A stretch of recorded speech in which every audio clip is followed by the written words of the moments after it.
Kathy McFarland, Yes. CEO of the Ohio School Boards Association. We're so excited to be sitting down with you to talk about you and your background in mentorship. Starting things off here, I want to start from the very beginning. Okay. You've obviously done a lot of really cool things. I'm sure our mentees would like to hear about the cool things that you've embarked on. But how did you get here today? How did I get here today? A lot of ups and downs. So let's talk about that. So thank you, and thank you for this opportunity. This is really great. So my journey, I grew up as a competitive swimmer, and actually earned a full scholarship to North Carolina State University, where I was a Division I swimmer.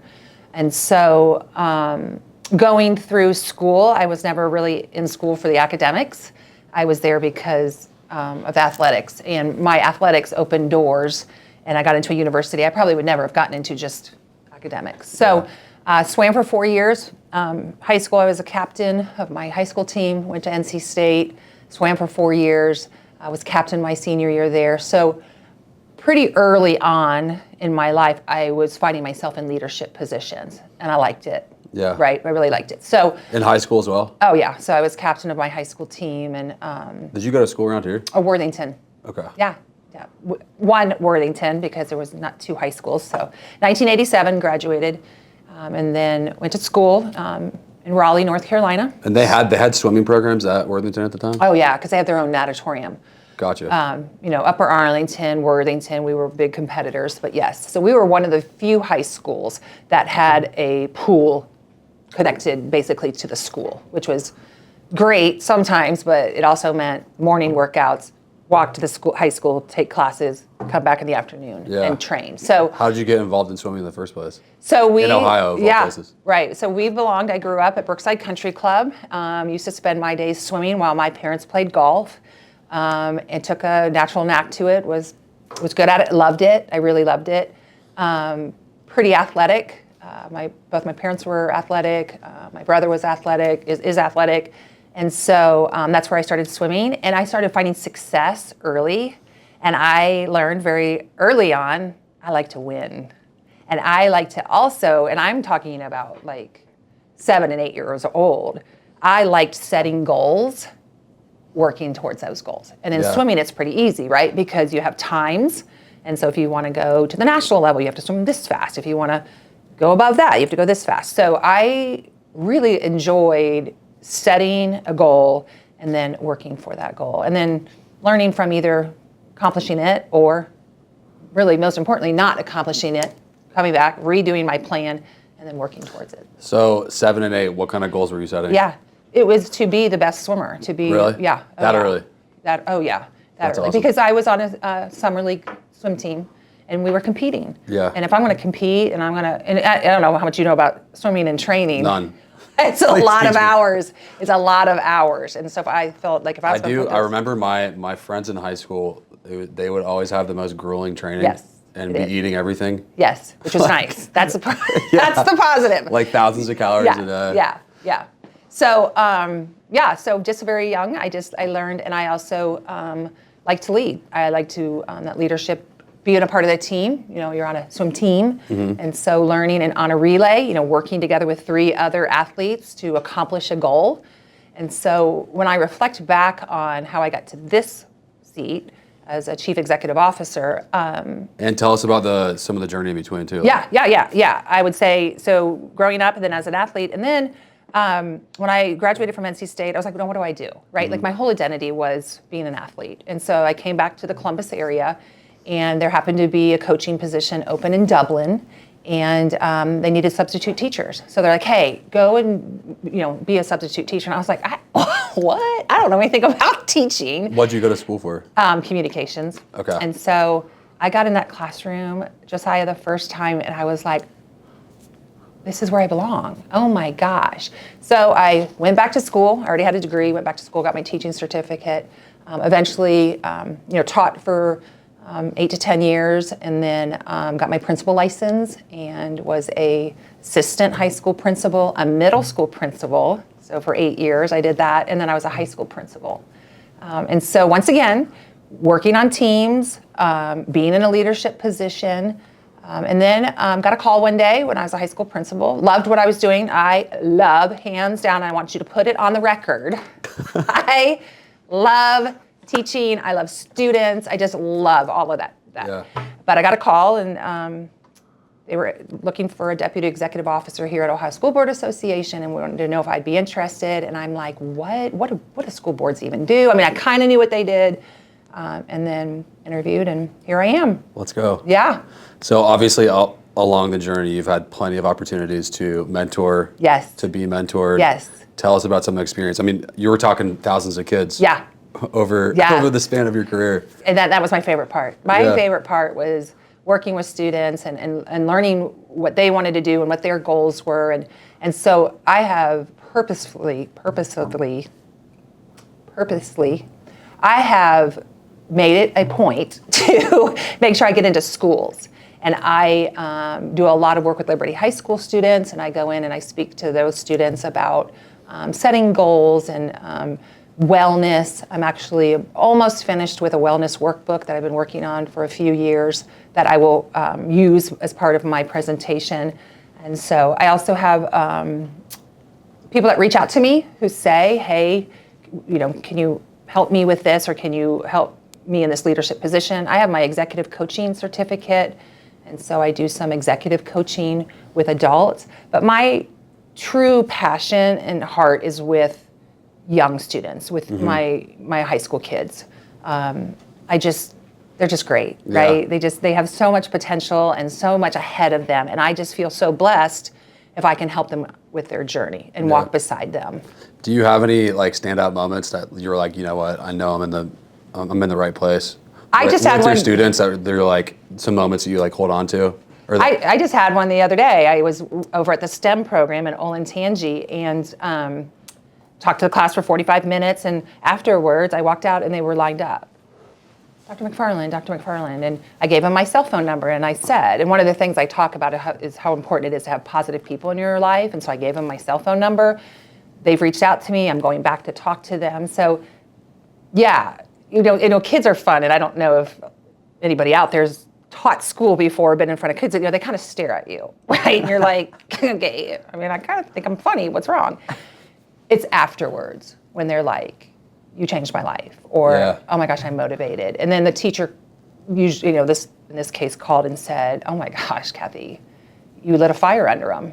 Thank you for coming. When are you coming back? So yeah, I just love it when somebody says, you motivated me. I remember from my high school experience, 2 teachers that stood out that made a huge impact on me that they probably don't even know to this day. Right. But just them being real and talking to me like I wasn't a little kid. Yep. And understanding my goals went the furthest for me and allowed me to be able to get scholarships in the future and push me to go to school and do some interesting things. So yeah, it's so important. One positive adult can change the trajectory of a child's life. I'm telling you right now. It takes one positive adult. And the fact that there's opportunities that I can be possibly that one adult, hands down, I do it all day long. So every day, all day. We've talked about this casually before. Did you have mentors along the way? Did you have people that really instilled in you that they saw something amazing in you that pushed you to go from the very, very beginning of substitute teaching all the way to being a CEO? Yeah, I have. So my first was a PE teacher that I had in elementary school, Mr. Moss. And my favorite day in elementary school was field day because I excelled in athletics. So I loved field day. So I had just finished like the 50-yard dash. I threw the softball, and I went over to high jump, and I did high jump, and he happened to be leaning up against a chain link fence. And I jumped, and I got out, and he said to me, you're going to be one hell of an athlete someday. It was like the skies opened up. Like I was like, he believes in me. He sees me. And I think I was like in 3rd or 4th grade. And so it's just amazing. If people just take the time to say positive things to people, I'm 56 years old, and I think I was like, 10, and he said that? Yeah. And so then I had, my high school swim coach was fantastic, Jim Callahan. He was a huge mentor. And then my college coach. So in my experiences, it's always been mostly coaches. I had good teachers, don't get me wrong, but Yeah. my coaches resonated a little bit more with me. And so. Did you have any mentors along the journey from being a substitute teacher to being all the way to being a CEO? Yeah, so Was that just like innate that you were like your own mentor, or how did that work? That's a great question. There were definitely not as much as mentors in my adult life as much as what I would call like the circle of trust, right? Yeah. I have colleagues that I've worked with that Karen Sidoti is one of them. She and I were colleagues at Olentangy Orange High School, and now we're really good friends. And she's a sounding board, right? So call it a mentor, call it a safe place, Yeah, call peer it mentor. Yes. Yeah. So I absolutely. I have other women that are in Olentangy that we get together often and talk about, what's it like to be a female leader? What's it like to be in these seats? Mm-hmm. And so definitely have what I consider my circle. Yeah. Well, Yeah. tell me about some of the realness, the struggle when you're going through those really hard times. We obviously have people that are watching this, that are coming to our event, Yeah. the Business Hop on the 26th, Yeah. that maybe they don't know what it's like to go through real struggle, and they need a little bit of words of wisdom. Can you tell us a little bit about the struggle and how you push through some of those hard moments? Yeah, so that's a great question. And I think that it is hard. And whatever the struggle is, it doesn't matter what your struggle is. Sometimes it's just tough, personally, professionally. And the way that I get through my challenges, because I have a lot of challenges in this position. I mean, public school, right now, it's a very politically divisive arena, is to, and I talked about this, you're most like the 5 people you spend the most time with, right? So be very selective of who you spend your bandwidth with. That's huge. Wellness.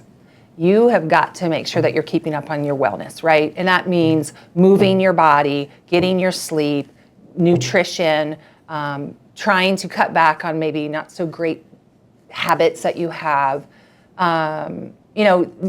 time to yourself, meditating, journaling, just the whole wellness piece, so that no matter what the struggle is, because there's always going to be struggles, that's what life is, that you have built this, who you're spending time with, what are you putting in, what are you reading, what are you looking at, what are you watching? Mm-hmm. Those things are all so important, and I think we often forget. You got to take care of this in order to take care of all that, because struggles are going to come and they're going to go. You're going to have ups and you're going to have downs.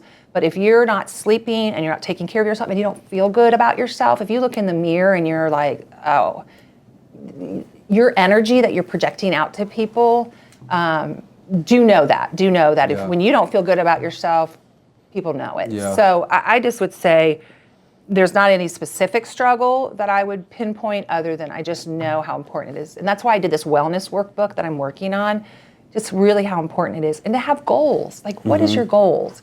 What are you working towards? What makes your heart sing?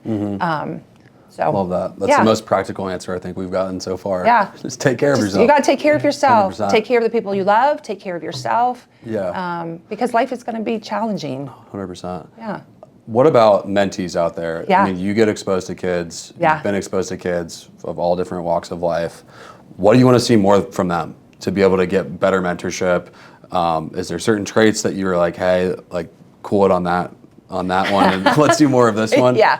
What Yeah. advice do you have for the mentees? So here's my advice. Like when I went to talk to these kids, I talk about Katie, my oldest, who's about to go into her residency. I talk about Kristen, my middle, who's in the news industry, and then Daniel, who's an engineer. And I said, if that's something you're interested in, you need to reach out to me and say, hey, can you hook me up with Kristen? I'm really interested in journalism. Work your network. I talk about you have this filter, and when you wake up in the morning and you tell your filter, your ASM, what is it called?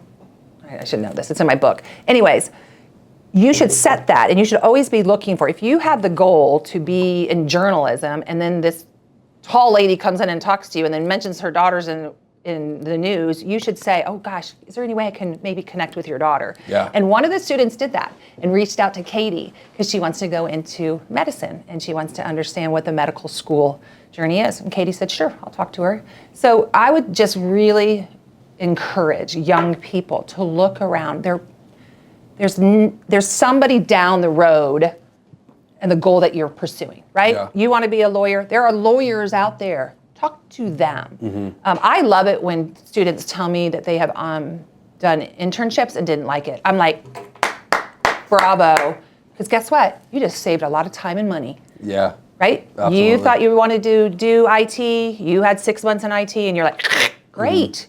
That just was one less thing that you have to think about. So I would just say to open your eyes and your ears and figure out, what do you think you want to do? Now, some people say, well, do they really know? I don't know. Hell, I don't care if you want 5 things in life.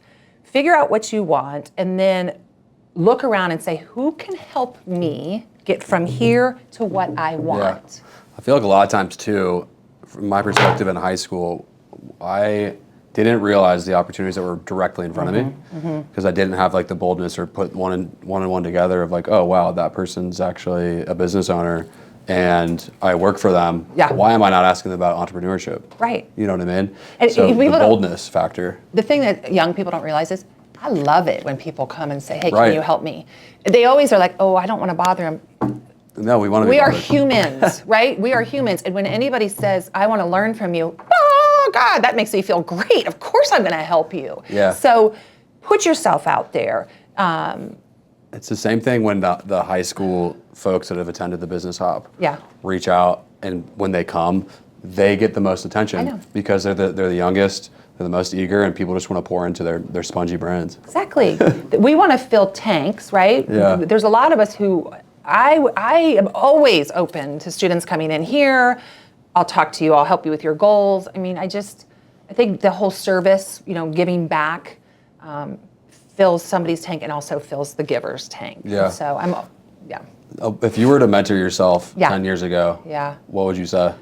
Pretty much what I just preached right there. Yeah, same thing. Look around and Save the question. right, who can help you, and don't worry about the zits that you have on your face, and don't get caught up in the drama, which is so easy to say, but figure out what you want.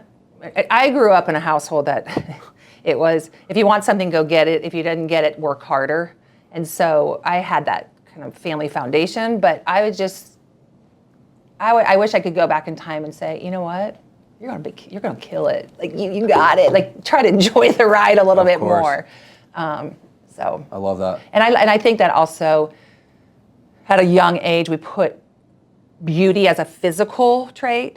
And I'm telling you, there are beautiful people that don't have a beautiful inside, and there are people that look like me but have this beautiful energy. So I think that's the other thing. Don't get caught up in like, I'm supposed to be this or that. Just go out and just let your energy go, and people attract to that. I love that. Yeah. Dr. McFarland, CEO of the... Is our time over? Yeah, it's a quick Josiah, one. I thought we were It's a quick one. commercial break? No. Yeah, no, it's a Okay. quick one. So happy to have you. Yeah. She will be at the Business Hop on the 26th. We're very, very excited to have her. Any last words? Oh my gosh, I'm so excited that I'm going to meet great people, because here's the thing. I get better. When I go to these events, I get better. And then when I get better, I share that to others. So I'm really excited. And once again, thanks for the opportunity. Thank you. Appreciate you.